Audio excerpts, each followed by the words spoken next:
এখনকার ছেলেপিলেদের হয়ে গেছে কি অল্প বিদ্যা ভয়ঙ্করী। এই কথাটা কেন বলছি? তার কারণ আগেকার দিনেও কিছু মানুষ ছিলেন, এখনও কিছু মানুষ আছেন যারা কিন্তু গুরুজন ব্যক্তি দেখলেই তাদেরকে সম্মান করতেন, এখনো পর্যন্তও করেন।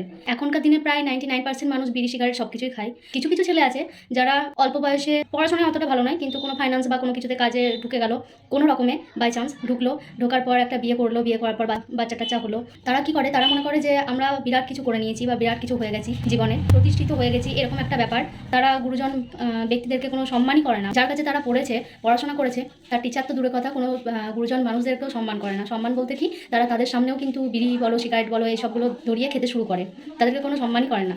এগুলো হচ্ছে তাদের অল্প বিদ্যা ভয়ঙ্করী। তারা মনে করে যে বিশাল তারা শিক্ষিত, কিন্তু আদৌ তারা শিক্ষিত নয়। প্রকৃত শিক্ষা শিক্ষিত তারা হতে পারেনি। আগেকার দিনের মানুষগুলো ছিলেন, এখনো পর্যন্ত আছেন, তারা কিন্তু গুরুজন ব্যক্তিদের কাছে কোনো রকমই কোনো সিগারেট বলো, বিড়ি বলো, কোনো কিছু খান না। এখনকার দিনেও এমন কিছু ছেলে আছে যারা কিন্তু তাদের টিচার বলো, গুরুজন ব্যক্তি বলো, তাদের সামনে কিন্তু সিগারেট বিড়ি কিছু খায় না, তারা লুকিয়ে লুকিয়ে খায়। সবাই জানে এই ছেলেটা সিগারেট খায়, বিড়ি খায়, সব কিছুই জানে, সবাই সব কিছুই জানে, কিন্তু তার সামনে কি খাওয়া উচিত?